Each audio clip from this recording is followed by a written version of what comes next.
Hallelujah! Magandang araw po sa bawat isa. Come on! Maaari bang palakpakan mo ang Diyos sa oras na ito?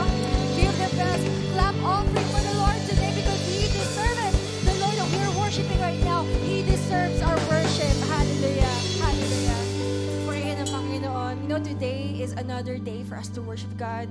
No, another day na ginawa ng Panginoon, a hopeful day na para ibigay natin sa Kanya ang ating pagtitiwala, and the Lord deserves that from us. Nakikinikilig ang Panginoon kapag nakikinig niya yun sa atin. And I just want to share to you in Isaiah chapter 43, it says, "This is the God that we are gonna worship today." Ito yung God na nasa puso mo ngayon. Sabi dito, "I am the Lord, your Holy One, Israel's Creator and King. I am the Lord who opened a way through the waters, making a dry path through the sea. I called forth the mighty army of Egypt with all its chariots and horses. I drew them beneath the waves and they drowned. Their lives snuffed out like a smoldering candle wick. But forget all that. It is nothing compared of what I'm gonna do right now to you. For I am doing something new." Church, come on. I am doing something new. See, I have already begun. The Lord is starting right now. Come on, give God your worship. Where we're gonna worship today, who is our God? The Holy One of Israel. And let His presence move your hearts right now. Come on. Let the faith arise in this place. Hallelujah.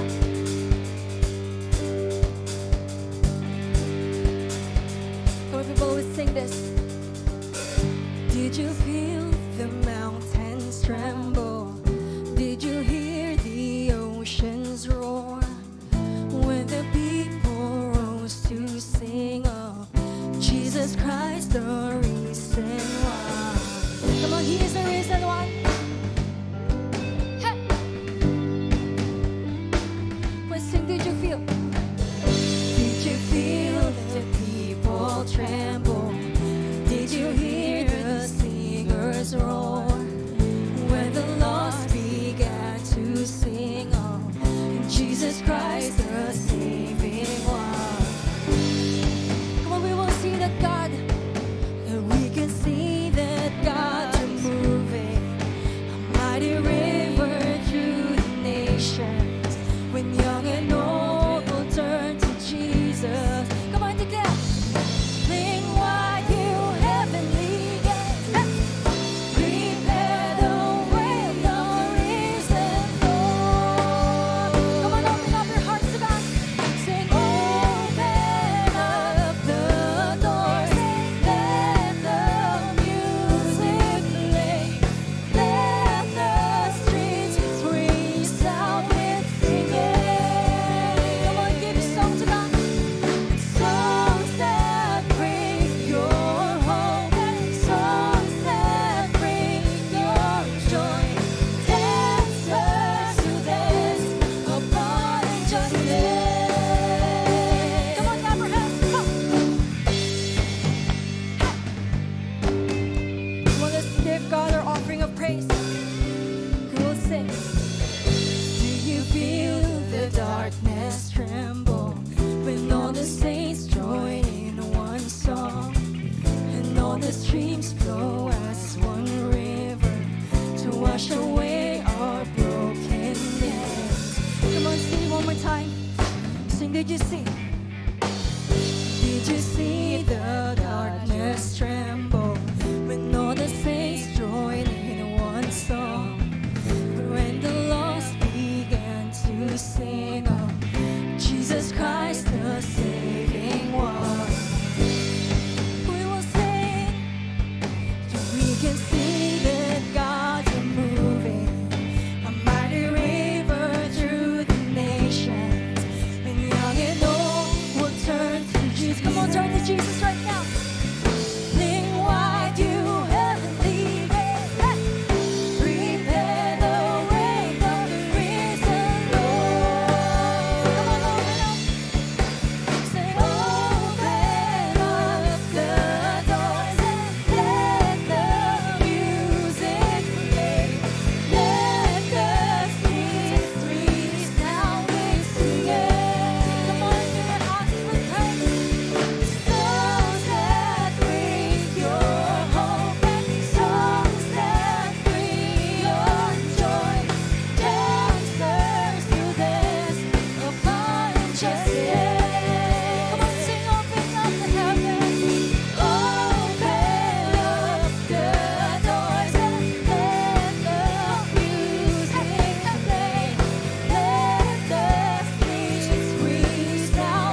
declare.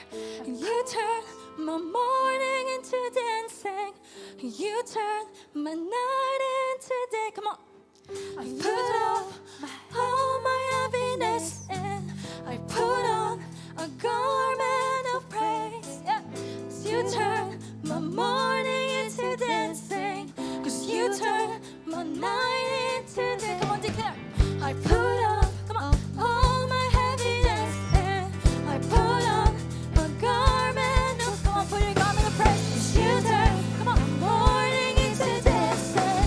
'Cause you turn my night into day. I put on all my heaviness and I put on a garment of praise. 'Cause you turn my morning into dancing. 'Cause you turn my night into day. Come on. I put on all my heaviness and I put on a garment of praise. 'Cause you turn my morning into dancing. And you turn my night into day. So open up the doors and let the music play. Let the streets resound with singing. Songs that bring you joy, songs that bring your hope, songs that bring your joy. Dance us to dance upon injustice. Give God a clap of praise. Come on, give God some praise. Songs that bring you hope and songs that brings us joy. Because God's presence is within us. God's presence is here right now. Come on, open up your hearts. Open up your hearts to God. Open up your eyes so that you may see the glory of God right now. Come on, He is moving. The Lord is moving right now. Kung nasan ka man kapatid. Kung nasan ka man kapatid, the Lord's presence is in you. He is with you. He is with you. That is the God that we are worshiping. The Holy One of Israel. Your holy God. Your holy Jesus. Yun ang promise ng Panginoon sa atin. Ang promise ng Panginoon sa atin. Behold, see, I am doing a new thing. Do you not perceive it? Hindi mo ba yun nakikita, kapatid? Come on, the Lord is telling us right now, let faith arise right now. Trust me, anak. Give it all to me. Lay all your burdens to me. Because I am light. My burden is light. I am easy. I am easy to be loved. That is the God you're worshiping. Yan yung kinakantahan mo ngayon. Hallelujah. Come on, sing. Sing a new song to God right now. Open up your mouth. Praise the Lord. Praise your Jesus. Worship your God. Worship your Jehovah. Worship your defender. Worship your comforter. Worship your blesser. Worship the God who loves you. Hallelujah. Hallelujah. Hallelujah. Oh, your presence is here. We want more of you, God.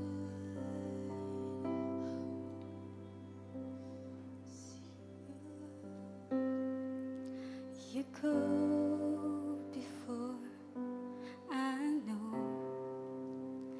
that you live in God to win my war. You come back with the head of my enemy. You come back and you call it my victory.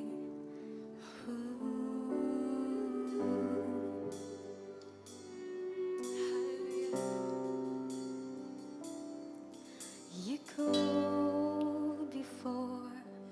I know that you've even gone to win my war.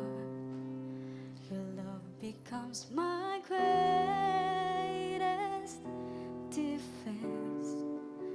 It leads me from the dry wilderness, and all I did was worship God right now. Hallelujah. And all I I did was worship, and all I did was bow down, and all I did was stay still. Oh, praise the Lord right now. Sing hallelujah. Hallelujah, you have saved me so much better way. Hallelujah, great defender, so much better this way.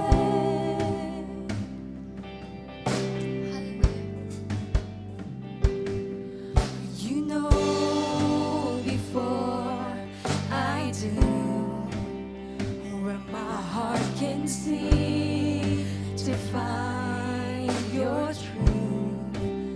Your mercy is the shade I'm living in. You restore my faith and hope again. Yes, God. And all I did was praise. And all I did was worship. Oh, worship God right now. Bow down your heart. And all I did was bow down, Lord. And all I did was stay still. Come on and sing hallelujah.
to the everlasting King, to my God, my Prince of Peace, my Lord, my Jesus.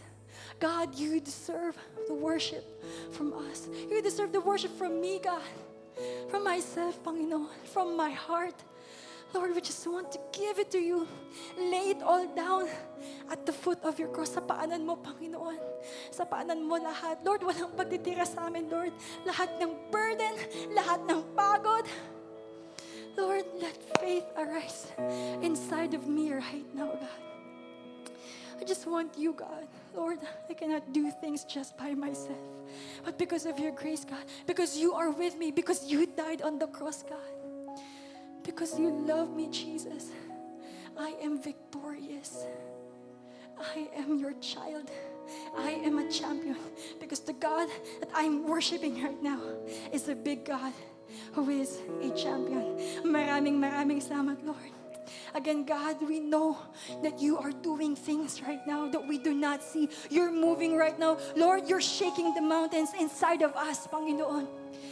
Telling us na nandyan ka para sa amin, Panginoon.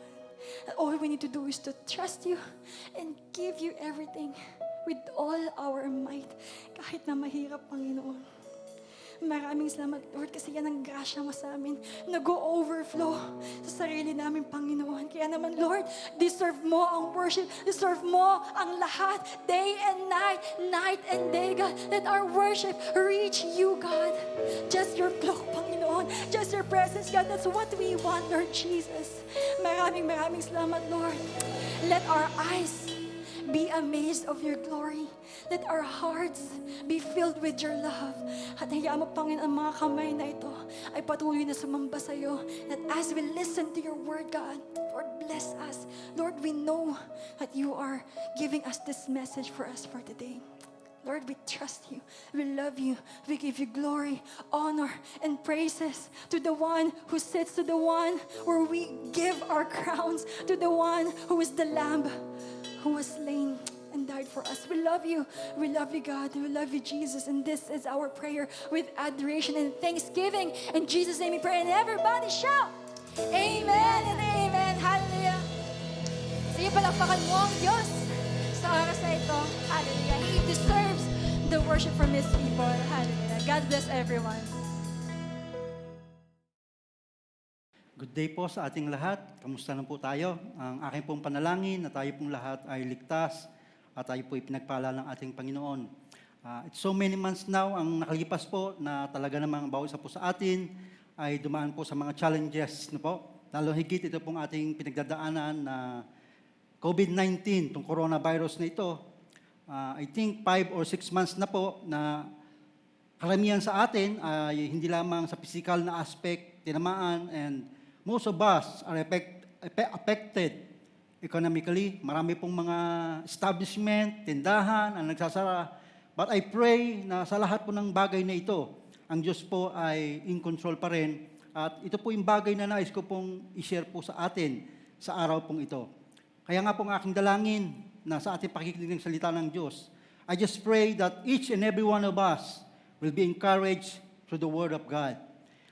I want to start my message with this word na akin po itong nabasa. I read this statement many years ago in a restaurant.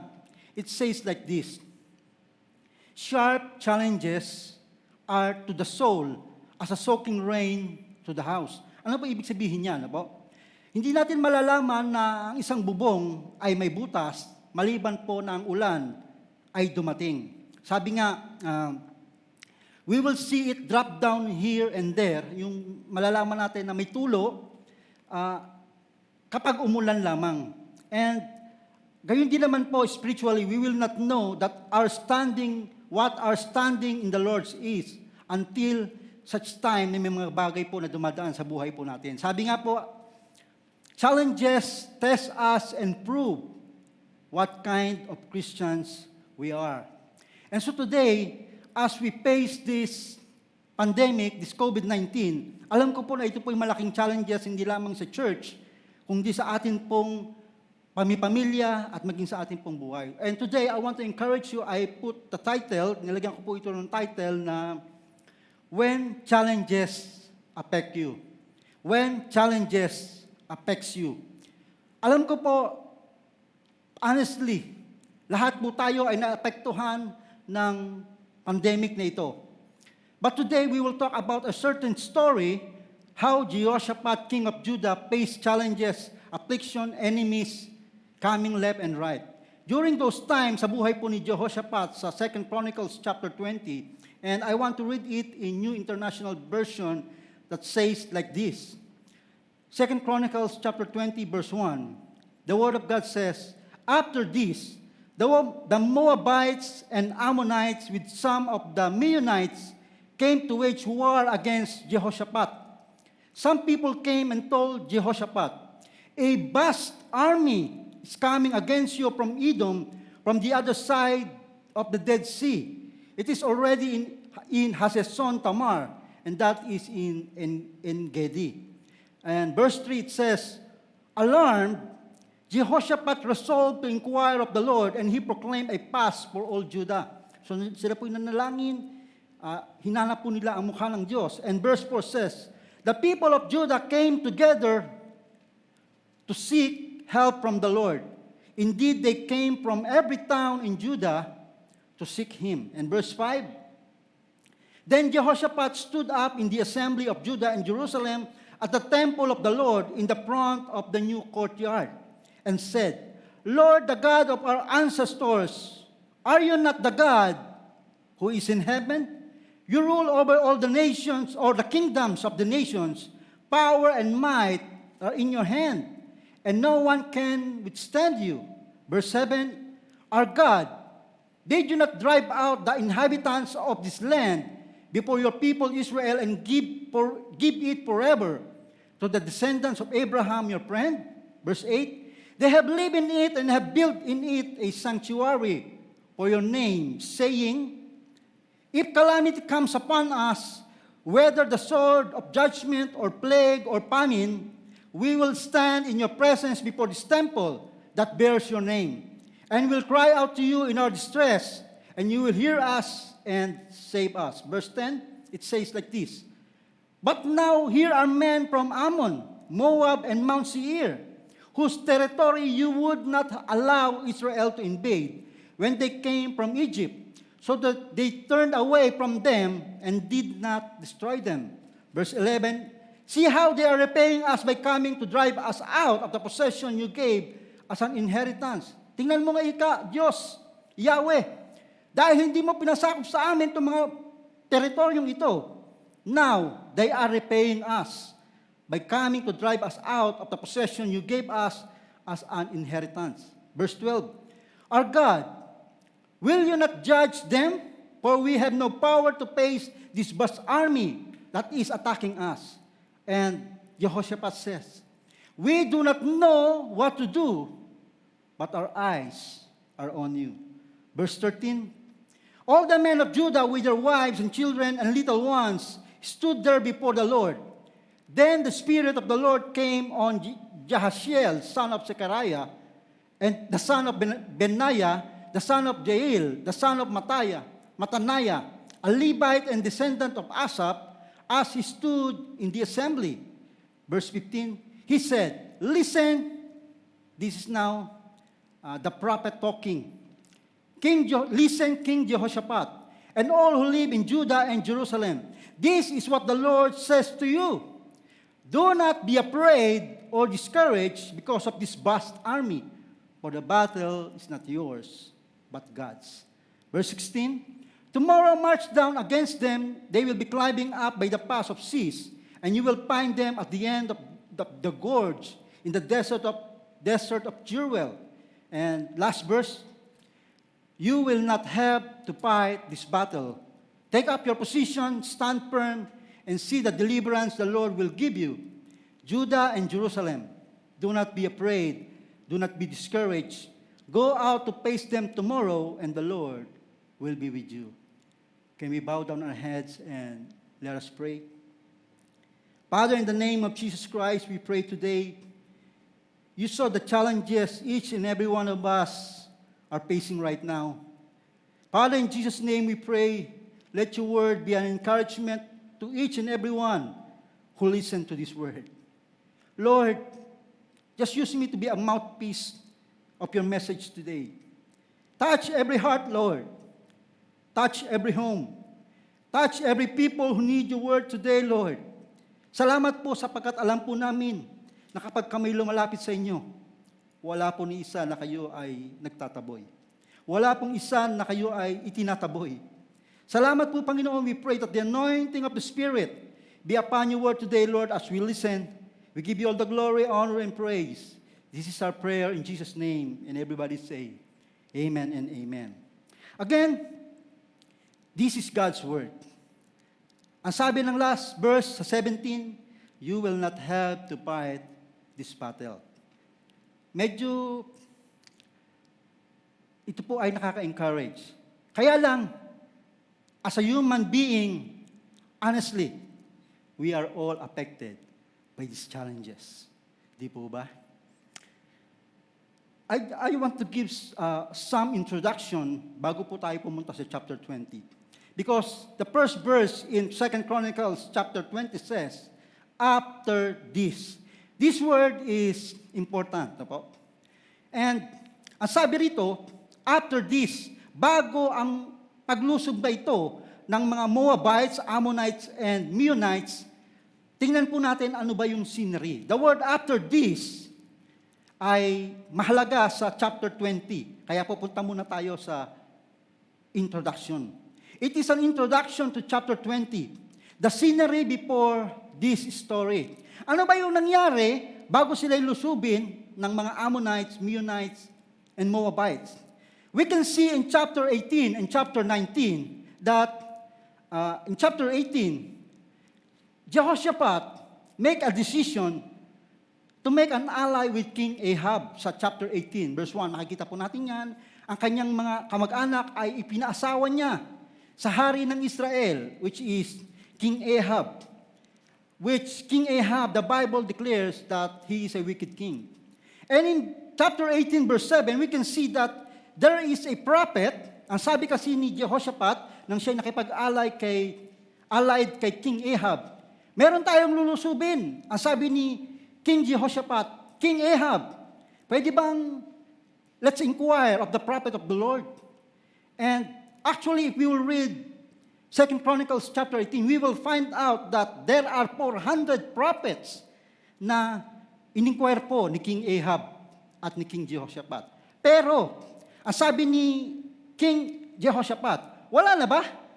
Hindi po sapat sa kanya yung 400 kasi meron po siyang hinahanap na gusto niyang marinig.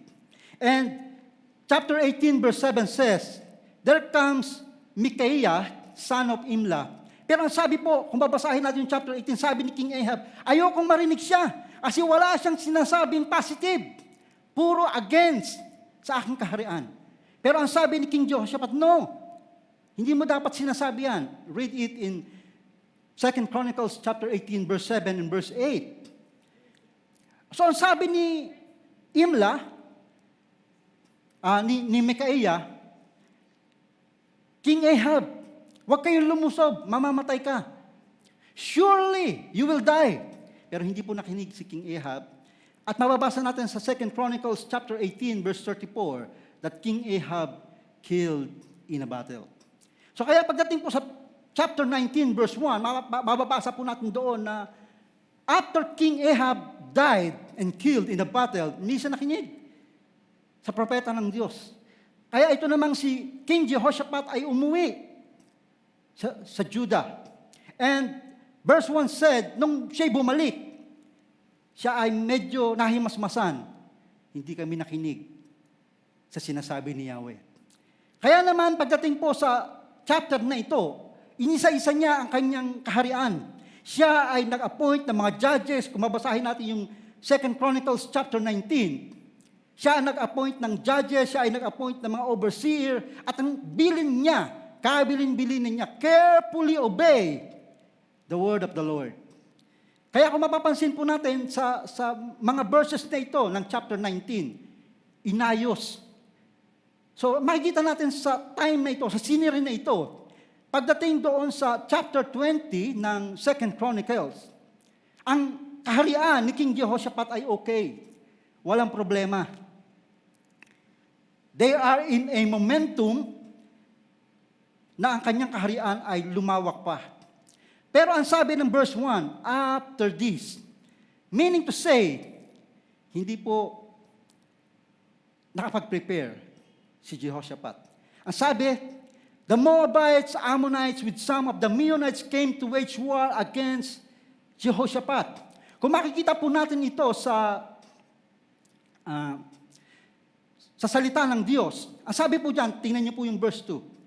Some people came, ang sabi ng mga tao kay Jehoshaphat, a vast army is coming against you from Edom, from the other side of the Dead Sea. Hindi ginawa ng kanyang mga kalaban na dumaan sa natural trade route. Sila po ay nag-sneak out sa mga singit-singit kung saan sila pwedeng sumalakay. At ang sabi ng verse 2, it is already in Hazeson Tamar.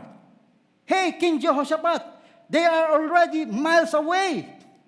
Meaning to say, King Jehoshaphat caught off guard. Brothers and sisters, sino po sa inyo nakakaalam na may dadating na pandemic? Wala po. I want to talk to all the members of the Church of God Imus.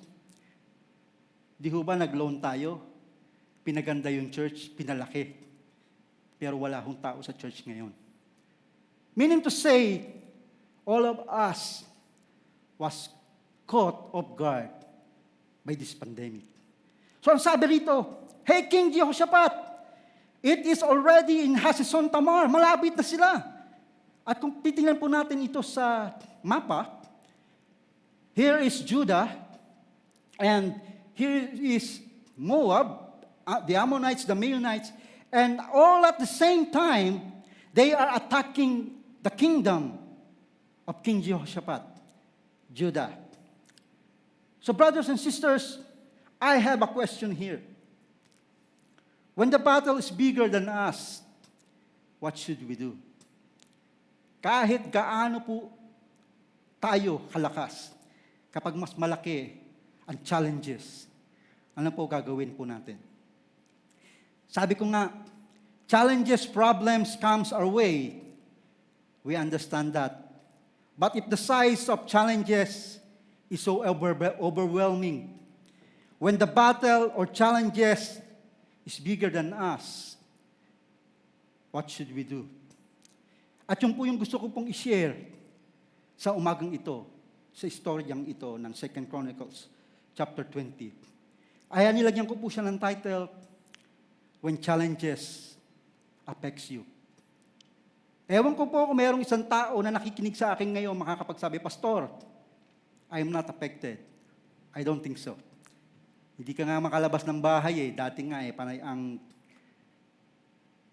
party, di ba? Pero ngayon hindi po pwedeng gawin.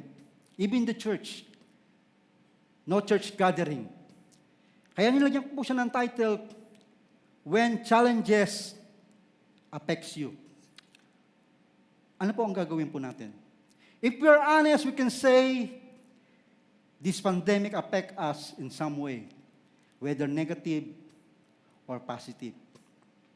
Again, ang sabi ng verse 2, some people came and told Jehoshaphat a vast army.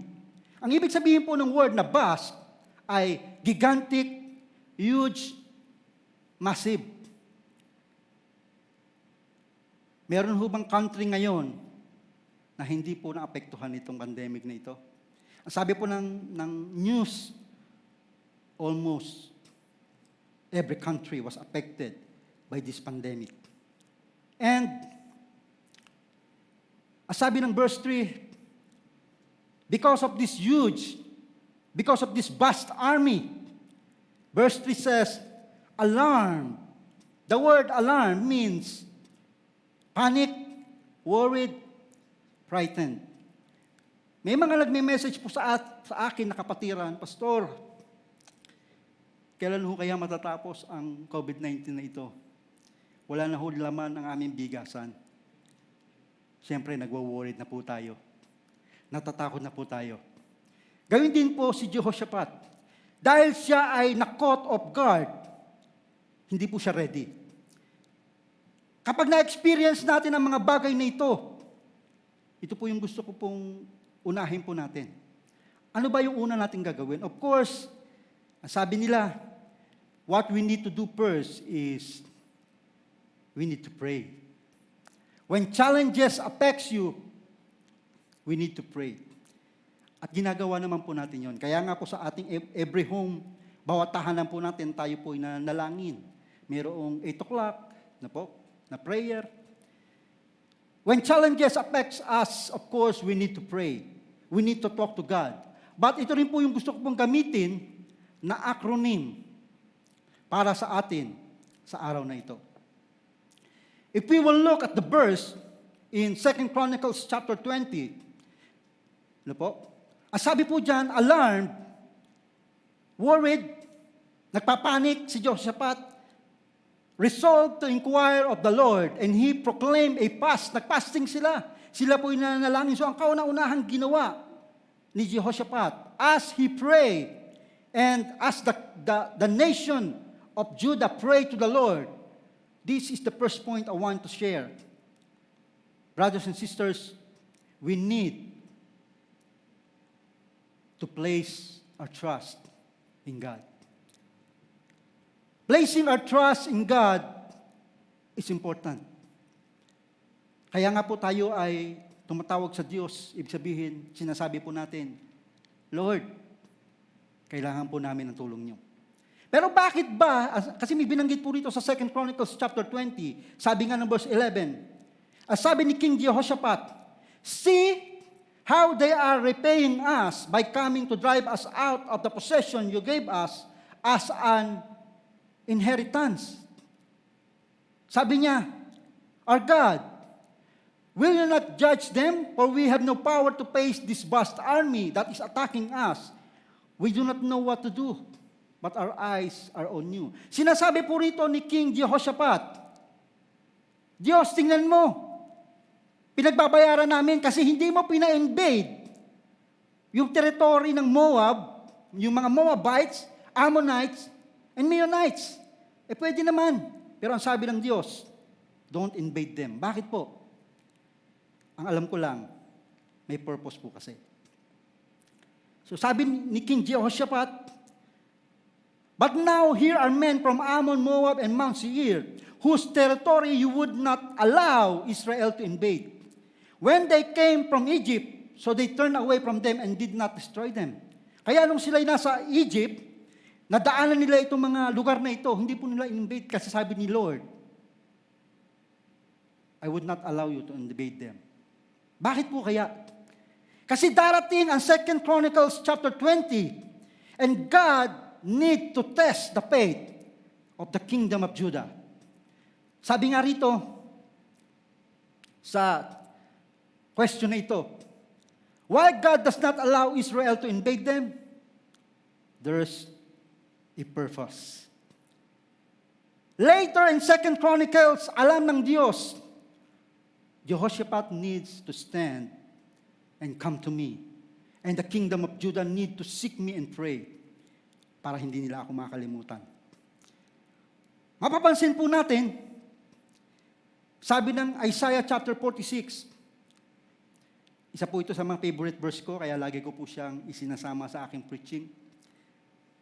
Sabi po dyan, remember this, keep it in mind, take it to heart. Again, the word remember, keep it in mind, take it to heart, is a synonymous word. Ibig sabihin, parehas po ang meaning niyan.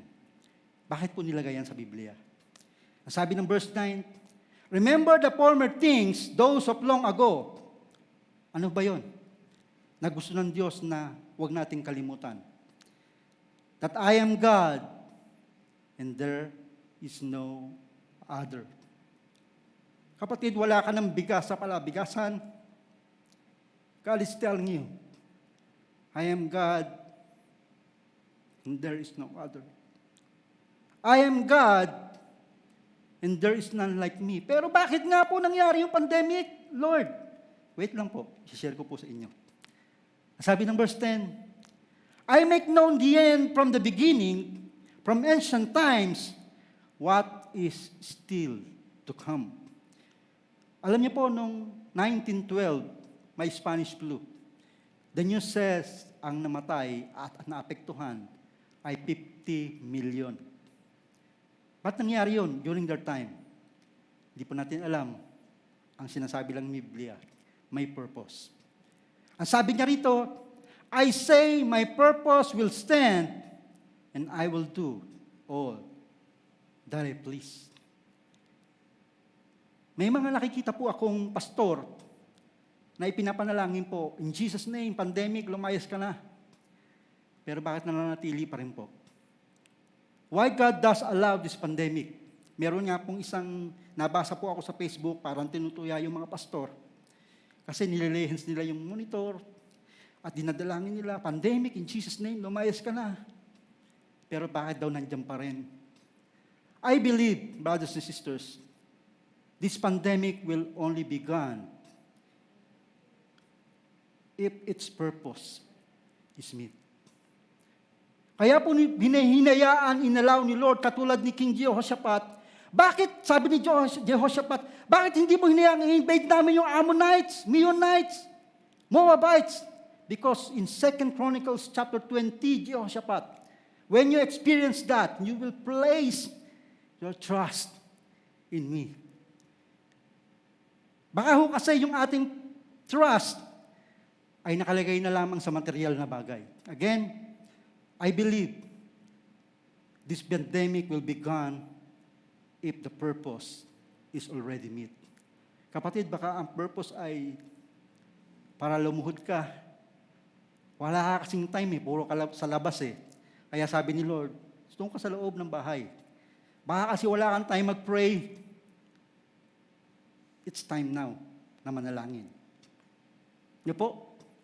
So when challenges affects you, yes, pray. But remember the letter P. Place your trust in God. Ang sabi again ng 2 Chronicles, yung pong merong, yung kulay yellow, sa verse 12, Our God, will you not judge them? For we have no power to face this vast army. Lord, hindi namin kaya na ang pandemic nito'y mawala. Sabi nila, vaccine. Vaccine nga kaya. And sabi ni Jehoshaphat, we do not know what to do. Pero may karugtong po. But our eyes are on you. But our trust are on you. But our faith are on you. The word trust is a big thing to God. Ang sabi po, ang meaning ng word na trust is defined as firm belief in the reliability, truth, ability, or strength of someone or something. Whenever we trust, we say, Lord, we know that you have the ability to do it. Ano po? Kaya gusto ng Diyos, when challenges affects us, place your trust in God. Because placing our trust in God is resting in God's ability to fight your battle. And it shows the accuser the strength of your faith. Whatever happens, pandemic, COVID-19, nagtitiwala ako sa Diyos. Mas malaki ang Diyos ko. The strength of your faith stems from the amount of trust you place in God's hand. Knowing you can be thankful for God's ability to act in each and every situation you face, you may face, is powerful. Kapatid, mas malaki po ang Diyos po natin kaysa sa challenges na hinahanap po natin. Ang sabi ng 1 Thessalonians chapter 5 verse 18, no matter what happens, always be thankful for this God's will for you who belong to Christ Jesus. Again, let's put our trust in the Lord. Secondly, letter P of the word pray. Remember His word. Napakahalaga po na ang salita ng Diyos, ang mga pangako ng Diyos ay ating inaalala. Sabi po rito, verse 5, Then Jehoshaphat stood up in the assembly of Judah and Jerusalem at the temple of the Lord. They gathered together when problem arise. they come to God together and encourage one another with God's word. Ang sabi ng verse 6, Lord, the God of our ancestors, are you not the God who is in heaven? You rule over all the kingdoms of the nation. Power and might are in your hand, and no one can withstand you. Actually, ang narinig po nating mga word na to ay galing sa Deuteronomy chapter 3, verse 24. Na nagsasabi po roon, you are the God, you are the ruler of all the kingdoms of the nation, and you have a mighty hand. Yung po yung sinasabi sa Deuteronomy chapter 3, verse 24. Kung babasahin niyo po ito. Again, sa verse 15, he said, this is Micah na nagsasalita po yung propeta. Listen, King Jehoshaphat and all who live in Judah and Jerusalem. This is what the Lord says to you. Listen, do not be afraid or discouraged because of this vast army, for the battle is not yours, but God's. Brothers and sisters, gusto ko pong marinig niyo po ang word na ito. God is saying to you, do not be afraid or discouraged because of this vast army, these vast challenges, this gigantic problem we are facing right now. For the battle is not yours, but God's. Una-unahan po silang gumawa ng vaccine. Russia, China, US. Pero actually, sa akin lang pong palagay, hindi naman po talaga vaccine lang ang kailangan. Kailangan po ang kilos ng Diyos. Hindi rin naman po mangyayari yung mga bagay na iyon kung wala po ang kilos ng Diyos. Sabi ng verse 7, Our God, did you not drive out the inhabitants of this land before your people Israel and give it forever to the descendants of Abraham, your friends? Hindi ba, Lord, sabi nila? Ikaw ang nagpaalis ng mga inhabitants sa land na ito at ibinigay mo sa iyong kaibigang si Abraham, which is our father in faith. Sabi diyan, they have lived in it and have built in it a sanctuary for your name. Saying, yung word na saying, if calamity comes upon us, whether the sword of judgment or plague or famine, we will stand in your presence. Napakahalaga po, kapatid, na nais ng Diyos during this time of pandemic, we stand in the presence of the Lord. Sabi diyan, we will stand in your presence before this temple that bears your name and will cry out to you in our distress. Distress ka na ba, kapatid? Just cry out to God.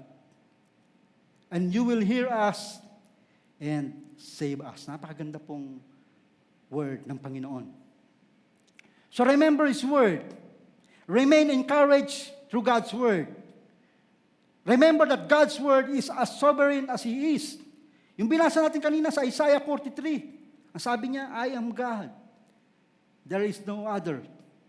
Ako ang Diyos from the beginning, Diyos to the end. You know, bakit ba isinishare natin ang gospel? Konting tungkol po sa salvation. Alam niyo ho, ang tao ay immortal. When I say immortal, hindi siya mamamatay. Ang namamatay lang naman yung flesh. Nakapag-usapan nga namin ito ng misis ko. Why it is important to share that Jesus Christ died on the cross. Kasi po kahit mamatay tayo sa pandemic, hindi naman po yun nakakatakot. Dahil mamamatay po tayo, yun laman lang po.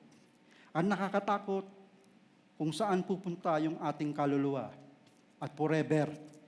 The Word of God says, kinakain ka ng uod, sinusunog ka ng apoy, yet hindi ka na mamatay. No? Sovereign ang salita ng Diyos. Ang salita ng Diyos ay powerful. Kaya po nais po natin i-share. Jesus Christ died for each and every one of us. Maghirap ka man dito, kapatid. Panandalian lang tayo rito. Ano ba ang buhay sa mundo? Gusto mo bang mabuhay rito ng 200 years? Ayoko po. Pero gusto ko, forever, I have eternal life in Jesus Christ. So sabi diyan, all the men of Judah with their wives and children and little ones stood there before the Lord. They gathered together. Then the Spirit of the Lord came on Jaasiel, son of Zechariah. Look at this. Bakit ba kailangang isa-isahin ng Biblia? The Spirit of the Lord came on Jaasiel, son of Zechariah, the son of Benaiah, the son of Jehiel, the son of Mataniah, a Levite and a descendant of Asaph. Bakit po? Iniisa-isa ang descendants. Why? Kasi kapatid, ang Diyos natin ay generational God. Nais po sabihin sa atin ng Diyos, mawala man kayo ngayon, may henerasyon pang darating kung wala pa pong rapture. Pero ang gusto pong puntahin ng Biblia, God's Word will be passed to every generation. Nais ng Diyos na tayo po ay humawak sa kanyang mga salita.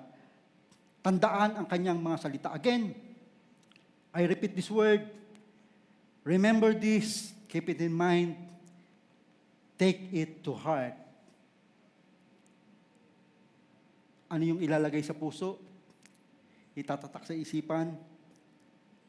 I am God. There is no other. I am God. There is none like me. Sana po maipasa po natin ito sa ating mga anak, no po? Generational. Sa generation po natin. Kasi kung sila po ay hindi magpapatuloy sa pananampalataya, makakalimutan nila si Yahweh, mapapahamak po sila. Again, this word says, my purpose will stand and I will do all that I please. Darating ang vaccine. Sure ba tayong mawawala ang COVID-19? Unless the purpose of this pandemic meets, ang Diyos po ang nakakaalam. So sabi rito, ni Jehoshaphat, sabi ni prophet kay Jehoshaphat, ito ang sabi ni Yahweh, you will not have to fight this battle. Take up your position, okay. Hindi namin daw lalabanan yung pandemic, anong gagawin? Sa bahay na lang tayo, tutunga nga, hindi po. Yan po yung susunod natin na points. Sabi dyan, take up your position, stand firm and see the deliverance the Lord will give you. Judah and Jerusalem, do not be afraid, do not be discouraged. Go out to face them tomorrow and the Lord will be with you. The next point in our message today is act accordingly. Ano po? Act accordingly. If we will look at our text sa verse 3, ang sabi po rito, alarmed, Jehoshaphat resolved. The word resolved thus means may ginawa siya. Sabi dyan, because Jehoshaphat was alarmed, worried, frightened, meron siyang ginawa, hindi lamang siya naupo. Kapatid, ngayon pong pandemic na ito, alam kong lahat tayo ay apektado sa challenges na ito. Pero hindi po nais ng Diyos, tayo lamang ay maupo. Kasi ang sinasabi ng Biblia, ang mga tamad, masakit po ito, ang mga tamad, huwag pakainin. Tama ho ba? God doesn't want us to be poor. You know, if we look at the word of God, the word poor doesn't mean you lack everything. Hindi po. Ang ibig sabihin ng word na poor, you are unproductive ones. Andyan ang resources ng Diyos, kaso anong ginagawa mo? Sabi ng verse na ito, na-alarm si Jehoshaphat, but he resolved. Na po? He act accordingly. He act. Kasi yung pong paggawa ay necessary. Sabi ng verse natin, yung yellow, it is already in Hazeson Tamar, na andyan na sila, a miles away. Pero may ginawa po si King Jehoshaphat.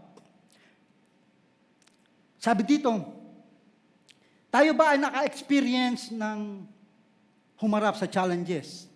And again, we are getting off guard. Sabi diyan, sometimes when things are going well, suddenly caught us off guard.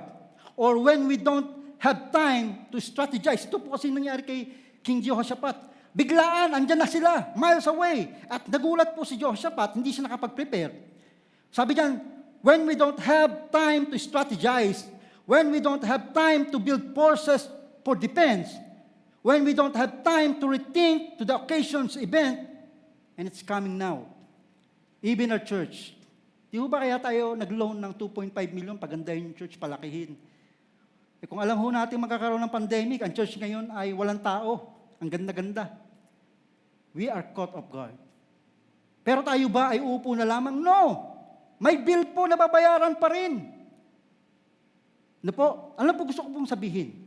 Huwag nating tingnan ang challenges na ito na salot lamang. There is a positive side behind all this. In this time of pandemic, there is still a positive things that are happening. Ayoko pong magyabang, pero gusto ko lang po kayong encourage.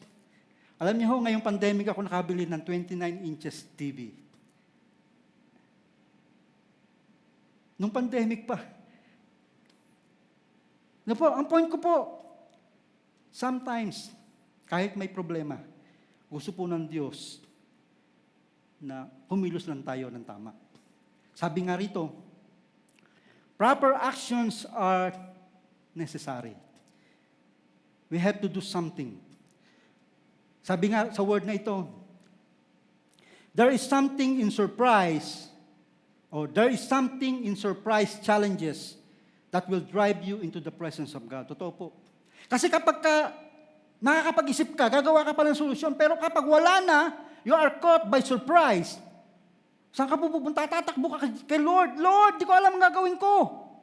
Lulod ka sa Panginoon. Pag hindi mo na kaya ang mga bagay-bagay, kapatid, may positive things din po ito. Ikaw ay lalapit sa Panginoon. Sabi nga, there is something about the things you didn't see coming that will bring you to a place you didn't been before. Totoo po. Tayo po'y nanalangin palagi, Lord, paglabas ko, cover me with your protection. Kasi hindi po natin nakikita kalaban. Mayigit pa nga si King Joseph at lulusob sila. Alam nila eh. Tayo hindi natin alam. Baka pala yung katabi mo positive ng COVID-19. Di ba? But my point here is, ano po, nais ng Diyos tayo ay mag-act ng tama. Pag sinabi ng gobyerno, no mass gathering, wear mask, it's necessary things to do. Sundin po natin. So dito makikita po natin na nag-inquire siya kay Lord, sinik niya yung help ng Diyos, and he didn't let fear take hold of him. Sabi ng 2 Timothy chapter 1, verse 7, for God has not given us a spirit of fear, but of power and of love and of sound mind. Yes, nagwo-worry tayo, pero kapatid, binigyan ka ng Lord ng sound mind. May blessing pa rin ang pandemic nito. Just act accordingly.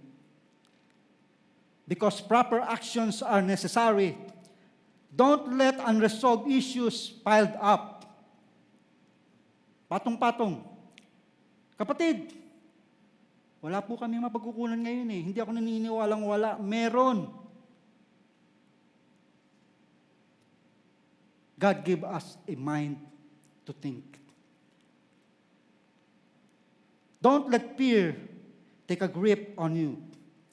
Mahalaga po itong mga word na ito. Kasi kung minsan, may mga kapatiran po tayong discouraged na, natatakot na po sila. Pero sabi ng salita ng Diyos, do not be discouraged, do not be afraid. Lastly, when challenges affects you, kapag hindi mo na kayang harapin ang lahat ng bagay, wala ka nang magawa. Yield it all to God. Surrender it all to God.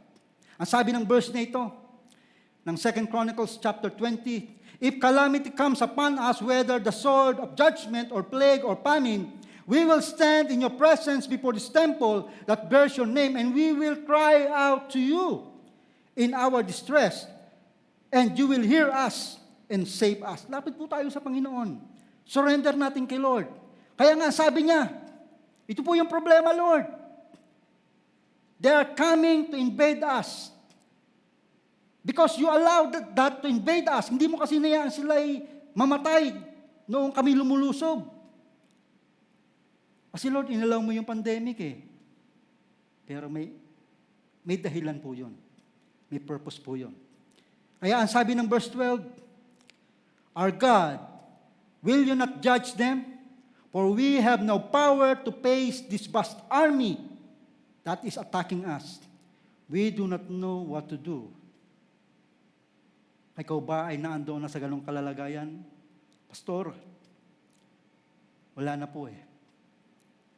Sabi ni Jehoshaphat, Yahweh, the God who is no other, the God who created the heavens and the earth, the God who created us, we do not know what to do.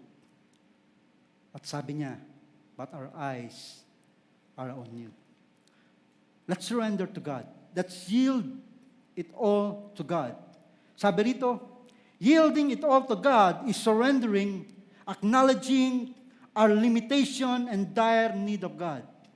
Lord, kailangan po namin kayo.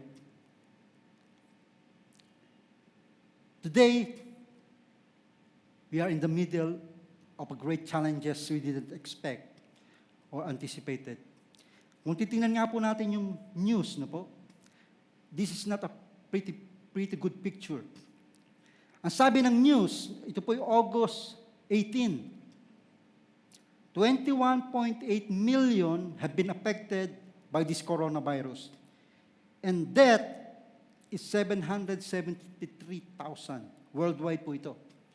In the Philippines, 169 as of August 17 or 18 and still counting. And with the death of 2,687, Lord,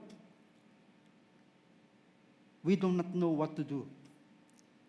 But let's fix our eyes on God.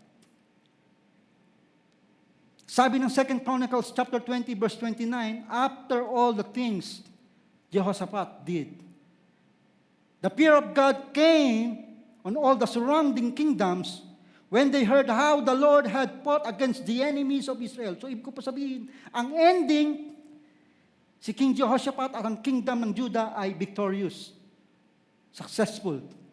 Kapatid, kapag nangyari po yun, marami pong tao, alam ko, ang lumalapit sa Diyos. And sabi diyan, and the kingdom of Jehoshaphat was at peace, for his God had given him rest on every side. Ang dulo po nito, ang Diyos pa rin ang kikilo sa buhay natin. Ang Diyos pa rin ang magbibigay sa atin ng tagumpay. I want to end this message where I started. Nung nabasa ko po ito sa isang wall ng isang restaurant, I think about it. Sabi nga niya, sharp challenges are to the soul. Sharp, matalas, nakakasakit. As a soaking rain to the house. Tulad ng isang ulan sa kanyang tahanan, sa isang tahanan. Malalaman mo lamang na may butas ang bubong ng iyong bahay kapag tumulo na. Tama po ba? It's saying, challenges test us and prove what kind of Christians we are. Ikaw ba yung Kristiyano na kapag may gathering lang, taas-taas kamay, praise the Lord? Pero pag wala ng time na may kasama kang magtaas ng kamay, mag-praise the Lord, and you're alone because you cannot go out and worship God and fellowship with other believers, is that kind of Christian you are?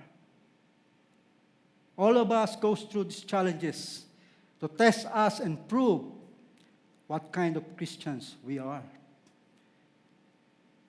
Sabi diyan, when challenges affects you, we do not fear, for it is our loving Father who allows the water, yung ulan na sinasabi po kanina sa bubong. We do not fear, for it is our loving Father who allows the water or challenges to come, not to drown us, but to clean us and help us to see where our life needs repairing. Kapatid, may gustong ayusin ng Diyos sa buhay natin. may gustong ayusin ng Diyos sa buhay natin. Tulad ng binanggit po ni King Jehoshaphat, we do not know what to do, but our eyes are on you. Ang sabi ng Isaiah chapter 43, I want you to remember this, brothers and sisters. I want to encourage you through the Word of God. When you pass through the waters, ang sabi ni Lord, I will be with you. And through the rivers, they shall not overflow you. When you walk through the fire, you shall not be burned, nor shall the flame scorch you. When challenges affect you, pray. Place your trust in God. Remember His word. Act accordingly. Faith without works is dead. And after you do your best, give God the rest. Surrender it all to the Lord. Brothers and sisters, ang Diyos noon, ngayon, at kailanman, hindi niya tayo pababayaan. Can we bow down our heads and let us pray? Hallelujah. Oh Lord, in the name of Jesus Christ, we pray right now. There are people, Lord, who are discouraged. There are people, Lord, who need your touch. Father, right now, in Jesus Christ's name we pray, touch our hearts. Touch everyone who listened to this word, Lord, to this message. Father God, dalangin po namin, kung meron man pong nakikinig ngayon ng mensaheng ito, na siya po ay nabibigatan na. In Jesus' name I pray, Lord, yakapin niyo po siya. Kung meron man po, Panginoong Diyos, nakikinig ng message na ito, na discouraged, Lord, na nagsasabi sa inyo, Lord, oh God, I lost my job. Oh God, I lost my business. Father, in Jesus' name I pray, hold them by the hand, Lord, and let their faith arise again. Lord, to those people who are discouraged, to those people na kailangan ng hipo mo, hipuin niyo po sila, Panginoon. Father, salamat po sapagkat kayo po'y Diyos, hindi lamang po Diyos sa lupa, kayo rin ay Diyos sa langit. Whatever happens in this earth, Lord, we pray, hold our faith, hold our hearts, because we know one day we will be with you for eternity. Father, in Jesus' name, I pray throughout these great challenges of pandemic, Lord, dalangin ko po, ingatan niyo po ang aking mga kapatid, ingatan niyo po ang bawat isa po sa amin, at patuloy po naming maranasan, Panginoon, na sa lahat ng challenges na ito, Panginoon, yes, we are affected by these challenges, by this pandemic, oh God, but we pray in the name of Jesus Christ. May we learn to put our trust in you, to remember your word, to act according to what you want us to do, and surrender everything to you. Father God, salamat po sa araw na ito. Pagpalain mong bawat isa po sa amin. Kayo na nga po ang Diyos, Panginoon, na pinagtitiwalaan po namin. Salamat po. We will continue to give you the glory, the honor, and the praise. And this is our prayer with thanksgiving in our hearts. In Jesus' name we pray. Amen and amen. Great day po sa ating lahat. Praise the Lord po. At salamat po sa inyong pagkikinig ng salita ng Diyos. And again, I want to encourage each and everyone sa atin pong tithes and offering. I pray na ang Diyos po ay patuloy po na magpala po sa atin. May mga binabayaran po tayo sa church, but I know, hindi po sa tao lang nanggagaling ang pagpapala. Ito po ay nagbubuhat sa Diyos. Kaya po ang aking dalangin, pagpalain kayo ng Panginoon. Kaya po ngayon, I now give you the benediction. Ang pagpapala po ng ating Diyos ay sumainyo sa ngalan ng Ama, ng Anak, at ng Espiritu Santo. Maraming salamat po, and God bless us all. Be connected, stay connected, connect to the vital light, before the light. Be connected, stay connected, in season and